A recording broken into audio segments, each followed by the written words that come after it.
नमस्कार, खबरों की खबर में आपका स्वागत है। बड़ी खबर आ रही है दिल्ली से, जहां कॉकरोच जनता पार्टी का नेता और नेता नहीं प्रदर्शनकारी बना हुआ अभिजीत दीप के उसे दिल्ली पुलिस उठा ले गई, हिरासत में ले गई। यह सीजेपी कॉकरोच जनता पार्टी की तरफ से कहा जा रहा है कि उसकी बहुत पिटाई हो रही है, उसको टॉर्चर किया जा रहा है, तरह तरह की बातें कही जा रही है। खैर, पुलिस अपना काम कर रही है, लेकिन उससे भी बड़ी खबर, पार्लियामेंट के अंदर राहुल गांधी और प्रियंका वाड्रा ने कॉकरोच जनता पार्टी, सोनम वांगचुक और संसद के आसपास हुए नक्सली हमले के बारे में चुप्पी साध ली। वैसे अखिलेश यादव की पार्टी की तरफ से उनके समर्थन में लोग तो उतरे, लेकिन उनको भी हिरासत में ले लिया गया। डिंपल यादव को भी हिरासत में लिया गया। अब ये जानकारी आ रही कि अब उन्हें छोड़ दिया गया है। लेकिन जो बड़ी बातें हैं वो ये कि दिल्ली पुलिस ने अब जांच शुरू की है कि इतना बड़ा हिंसक प्रदर्शन ये कैसे उनके नाक के नीचे हो गया, क्या साजिश रची गई, कैसे प्लान किया गया, कैसे यह जंतर मंतर को छोड़कर, क्योंकि यह संसद मार्च का प्लान जंतर मंतर से ही था, लेकिन हजारों की संख्या में कैसे लोग संसद तक पहुंच गए। पत्थरबाजी की बताया जा रहा है कि 40 से 50 लोग घायल हैं। पत्थर ये पहले से रात में ही लेकर के आ गए थे।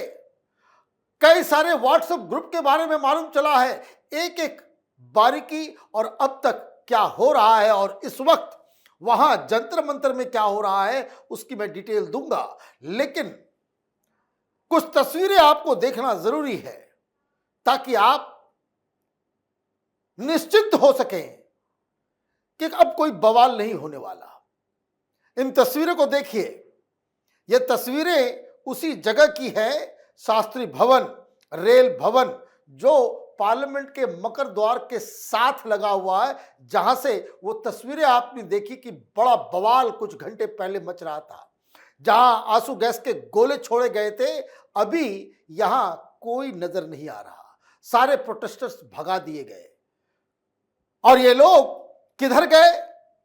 यहां शांति तो हो गई, ये जो संसद में घुसेंगे, संसद पे हमला करेंगे, संसद पे अटैक करेंगे, संसद के अंदर घुसेंगे, ये मामला इन तस्वीरों से बिल्कुल साफ है कि अब ऐसा कुछ नहीं होने जा रहा। लेकिन खबर ये आई कि यहां से जब ये लोग निकले तो ये इंडिया गेट के पास जो लॉन बना हुआ है, वहां पे ये नक्सली ये तमाशा करने की कोशिश कर रहे थे, लेकिन वहां से भी इनको खदेड़ दिया गया। अब जो कुछ प्रोटेस्ट चल रहा है वो कुछ अलग अलग छिटपुट जगहों पे, जहां पुलिस ने उन्हें घेर रखा है, और सारा फोकस अब जंतर मंतर के ऊपर आ गया है। लेकिन वहां लीडरलेस दीप को पुलिस उठा लेके चली गई। समझ में नहीं आ रहा है भाई क्या हो रहा है। सवेरे सवेरे अनशन भी तोड़ा और दीप के 4 घंटे गायब हो गया। अब एक मिस्ट्री को समझिए, ये सारी चीजें आज सवेरे क्यों बिगड़ी, इस साजिश को समझना बहुत ही जरूरी है। कल शाम सोनम वांगचुक की पत्नी ने साफ साफ कहा कि कोई मंत्री या नेताओं से हमारी बात हो जाए तो हम सोनम वांगचुक को कहेंगे कि भूख हड़ताल हम तोड़ते हैं, भूख हड़ताल हम तोड़ते हैं। और ये इनके आकाओं को पसंद नहीं आया। आप मत भूलिए, 2 महीने पहले इसी तरीके से वामपंथियों ने, नक्सलियों ने नोएडा को जलाने की कोशिश की थी। वो तो यूपी पुलिस ने डंडे चलाए और सारा इन लोगों का साजिश कि कैसे व्हाट्सएप ग्रुप बना, कैसे ये नक्सली या वामपंथी कार्यकर्ता लोगों को जगह जगह जाकर के भड़काने का काम कर रहे थे। यही पैटर्न अब इस कॉकरोच पार्टी के साथ नजर आ रहा है। कॉकरोच को मोहरा बना करके सामने बिठाया और पीछे से नक्सलियों ने अपना काम शुरू किया। बताया ये जा रहा है कि कुछ व्हाट्सएप ग्रुप सवेरे रात में बने हुए थे, जिसमें 1 बजे रात, 12:30 बजे रात, मैंने कल जब सारी दुनिया वर्ल्ड कप फाइनल देख रही थी, ये लोग लुटियन दिल्ली में आकर के घुस रहे थे। खबर ये आई कि वहां ये प्रोटेस्ट कहां होना था? प्रोटेस्ट होना था जंतर मंतर पे। और ये सारी बातें इनको समझ में आने लग गई कि हमारा इस्तेमाल हो रहा है या फिर वो साजिश में शामिल होगा। इसने कहा, सोनम वांगचुक की पत्नी ने, कि अगर मंत्री और बातचीत कर ले और अगर पार्लियामेंट में ये एश्योरेंस मिल जाए कि इस मुद्दे के ऊपर चर्चा होगी, सिर्फ चर्चा, सॉल्यूशन नहीं, तो हम इस प्रोटेस्ट को हटा लेंगे। और यहीं से बात बिगड़ गई, यहीं से नक्सली नाराज हो गए। इन्होंने अपना एक अलग प्लान बना लिया। ये जितना भी हंगामा हुआ, ये संसद मार्ग पे नहीं, जंतर मंतर पे नहीं, कहीं और हो रहा था। अब सवेरे ये खबर आई कि मार्च का टाइम 9 बजे था। 9 बजे तो कोई पहुंचा नहीं उधर, 9 बजे तो वहां पहुंचा नहीं। और दीप के गायब, दीप के 4 घंटे गायब रहे। और 4 घंटे गायब होने के बाद जब अवतरित हुए तो उन्होंने भूख हड़ताल तोड़ दिया। अब ये सवाल है कि भाई कहां गया, किससे मिला, किससे मीटिंग की। और इस बीच ये भी तय हो गया, और उसके बाद 2 लीडर, एक स्पोक्स पर्सन और साथ में एक, वो गए जेपी नड्डा से, उन्होंने मुलाकात की। जेपी नड्डा को अपने डिमांड्स बताए। जेपी नड्डा को कहा कि हमारे ये 2-3 डिमांड्स हैं, और उसके बाद वो बातचीत। तो अगर आप चीजों को जोड़िए तो सोनम वांगचुक की पत्नी ने क्या कहा था कि कोई मंत्री, बड़ा मंत्री हमसे बातचीत कर ले, तो ये बातचीत हो गई। और इसलिए ये सारी चीजें जब एक रास्ते पे जा रही थी तो अचानक से ये नक्सली ये रेल भवन के पास पहुंच गए। ये बहुत बड़ी चूक थी।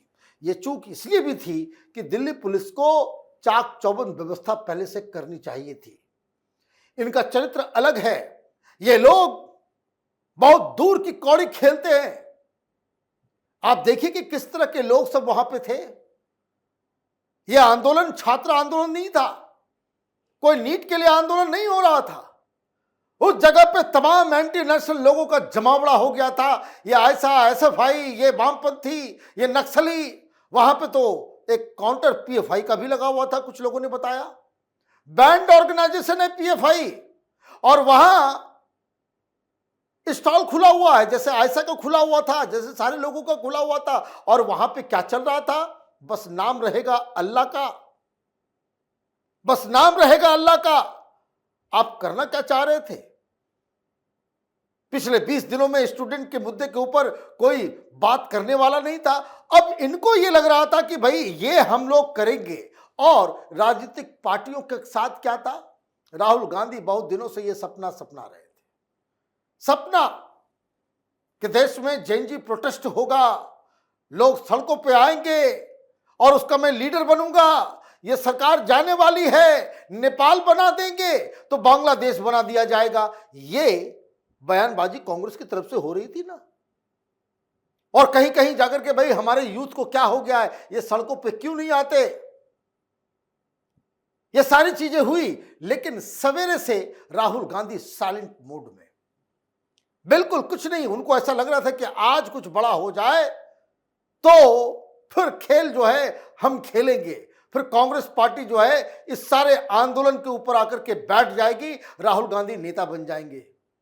लेकिन क्या हुआ? जो तस्वीरें हमने दिखाई, आज देश बहुत बड़ी मुसीबत से बचा है। कि जो पार्लियामेंट के पास ये सफाई आपने देखी, ये सारे कॉकरोच हटा दिए गए, प्रोटेस्ट फेल हो गया, दीप के गिरफ्तार हो गया, लीडरलेस हो गया, सब कुछ खत्म हो गया। तब जब सब कुछ हाथ से चला गया तो ये भाई बहन राहुल गांधी और प्रियंका वाड्रा वो पार्लियामेंट पहुंचते हैं। और पार्लियामेंट में जब उनसे पूछताछ की जाती है, पूछा जाता है कि भाई बताइए कि जो प्रोटेस्ट चल रहा है संसद के बाहर, ऐसे तो बड़े ट्वीट कर रहे थे, ऐसे तो आप पवन खेड़ा को भेज रहे थे। ये सोच पे इस बात को समझिए, दे वर ऑल वेटिंग कि आज बवाल हो, संसद में लोग घुसे, वहां हंगामा हो, वहां पे दंगा हो, लोगों की मौत हो। व्हाट्सएप ग्रुप्स के अंदर अभी आप देखिए 1-2 दिन के अंदर वो सारी चीजें बाहर आएगी। जो जानकारी आ रही है कि वहां व्हाट्सएप ग्रुप के अंदर जेएनयू में लोग ये बात कर रहे थे कि लोगों को तो मरना ही पड़ेगा, 1-2 लोग मर जाएंगे तो फिर यह आंदोलन बहुत बड़ा हो जाएगा। This is what they were planning. अब जब ये सब कुछ फेल हो गया तो राहुल गांधी की गिग्गी बंद हो गई। अब कोई नहीं कह रहा नेपाल और बांग्लादेश।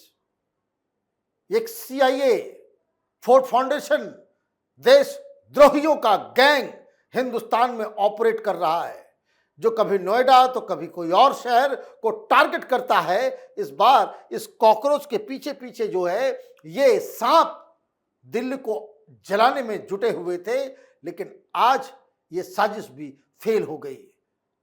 हमारी नजर इस खबर पे बनी हुई है।